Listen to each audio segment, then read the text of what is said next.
ಕರ್ನಾಟಕ ದಲಿತ ಸಂಘರ್ಷ ಸಮಿತಿ ಪ್ರೊಫೆಸರ್ ಕೃಷ್ಣಪ್ಪ, ಬಣದ ತಾಲೂಕು ಸಂಚಾಲಕ ಎಸ್ಎಂ ವೆಂಕಟೇಶ್ ಮಾತನಾಡಿ, ಅರಳೇರಿ ರಸ್ತೆಯ ರಾಜಕಾಲುವೆ ಮತ್ತು ಸರ್ಕಾರಿ ಓಣಿಯಲ್ಲಿ ಅಕ್ರಮವಾಗಿ ನಿರ್ಮಿಸುತ್ತಿರುವ ಕಟ್ಟಡ ಕಾಮಗಾರಿಗಳನ್ನು ನಿಲ್ಲಿಸಿ ಅಕ್ರಮ ಒತ್ತುವರಿದಾರರ ವಿರುದ್ಧ ಕ್ರಿಮಿನಲ್ ಮೊಕದ್ದಮೆ ಕೇಸು ದಾಖಲಿಸಬೇಕು.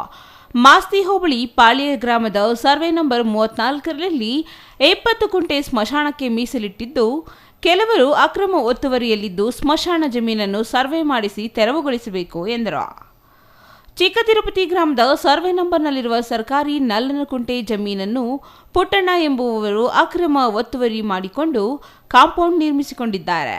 ಕುಂಟೆಯನ್ನು ಸರ್ವೆ ಮಾಡಿಸಿ ಒತ್ತುವರಿ ತೆರವುಗೊಳಿಸಿ ಕುಂಟೆಯನ್ನು ಸರ್ಕಾರದ ವಶಕ್ಕೆ ಪಡೆಯಬೇಕು. ಯಶವಂತಪುರ ಗ್ರಾಮದಲ್ಲಿ ದಲಿತರ ಜಮೀನುಗಳಿಗೆ ದಾರಿ ಇಲ್ಲದೆ ದಲಿತರು ಪರಿತಪಿಸುವಂತಾಗಿದ್ದು, ದಲಿತರ ಜಮೀನುಗಳಿಗೆ ದಾರಿ ನಿರ್ಮಿಸಿಕೊಡಬೇಕು ಎಂದು ಒತ್ತಾಯಿಸಿದರು. ಮಾಲೂರು ಸರ್ವೆ ನಂಬರ್ 256/2ರಲ್ಲಿ 4.23 ಕುಂಟೆ ಜಮೀನಿನಲ್ಲಿ ಸರ್ಕಾರಿ ರಸ್ತೆ, ಸರ್ಕಾರಿ ಕುಂಟೆ ಹಾಗೂ ರೈಲ್ವೆ ಇಲಾಖೆಗೆ ಸಂಬಂಧಿಸಿದ ಜಮೀನು ಅಕ್ರಮವಾಗಿ ಕೆಲವರು ಕಬಳಿಸುವ ಉದ್ದೇಶದಿಂದ ಬೇರೆಯವರಿಗೆ ಅಕ್ರಮ ದಾಖಲೆಗಳನ್ನು ಸೃಷ್ಟಿಸಿ ಮಾರಾಟ ಮಾಡಿದ್ದು, ಸರ್ಕಾರಿ ಸ್ವತ್ತುಗಳನ್ನು ಸರ್ವೆ ಮಾಡಿಸಿ ಒತ್ತುವರಿ ತೆರವುಗೊಳಿಸಿ ಸರ್ಕಾರದ ವಶಕ್ಕೆ ಪಡೆಯಬೇಕು. ತಾಲೂಕಿನ ನೀಲಕಂಠ ಅಗ್ರಹಾರ ಗ್ರಾಮದ ಸರ್ವೆ ನಂಬರ್ 18ರಲ್ಲಿರುವ ಗುಡಿಸಲು ನಿವಾಸಿಗಳಿಗೆ ಮೂಲ ಸೌಲಭ್ಯಗಳು ಒದಗಿಸಬೇಕು. ಲಕ್ಕೂರು ಹೋಬಳಿ ಎಟ್ಟಗೋಡಿ ಗ್ರಾಮದ ಸರ್ಕಾರಿ ಜಮೀನಿನಲ್ಲಿ ಜಿಲ್ಲಾಧಿಕಾರಿಗಳ ಆದೇಶದಂತೆ ಹಾಲಿ ಬರುತ್ತಿರುವ ಪಹಣಿಗಳನ್ನು ರದ್ದುಗೊಳಿಸಿ ಸರ್ಕಾರಿ ಎಂದು ನಮೂದಿಸಬೇಕು. ಇಲ್ಲವಾದಲ್ಲಿ ತಾಲೂಕು ಆಡಳಿತ ಹಾಗೂ ಜಿಲ್ಲಾಡಳಿತದ ವಿರುದ್ಧ ಹೋರಾಟ ಹಮ್ಮಿಕೊಳ್ಳಲಾಗುವುದು ಎಂದು ಎಚ್ಚರಿಕೆ ನೀಡಿದರು.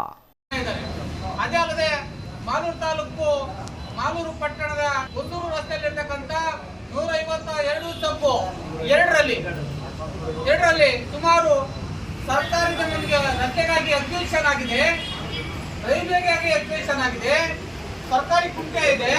ಇದನ್ನೆಲ್ಲ ಸಹ ಸರ್ವೆಯನ್ನ ಮಾಡ್ತೇನೆ.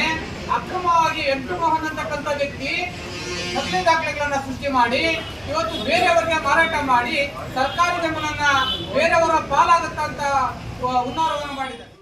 ಇನ್ನು ಈ ಸಂದರ್ಭದಲ್ಲಿ ಜಿಲ್ಲಾ ಸಂಘಟನಾ ಸಂಚಾಲಕ ಚವ್ವೇನಹಳ್ಳಿ ವಿಜಿ, ವೆಂಕಟರಾಮಪ್ಪ, ದೊಡ್ಡಕಲ್ಲಹಳ್ಳಿ ನಾರಾಯಣಸ್ವಾಮಿ, ಶಾಮಣ್ಣ, ತೇರುಮಲೇಶ್, ಉಳ್ಳೇರಹಳ್ಳಿ ಮುನಿರಾಜು, ಯಶವಂತಪುರ ಮುನಿರಾಜು, HY ವೆಂಕಟೇಶ್, ಆರೋಹಳ್ಳಿ ಮುನಿರಾಜು, ಗೋಪಿ ಮತ್ತಿತರರು ಹಾಜರಿದ್ದರು. MP Prakash, CTV news, Malur.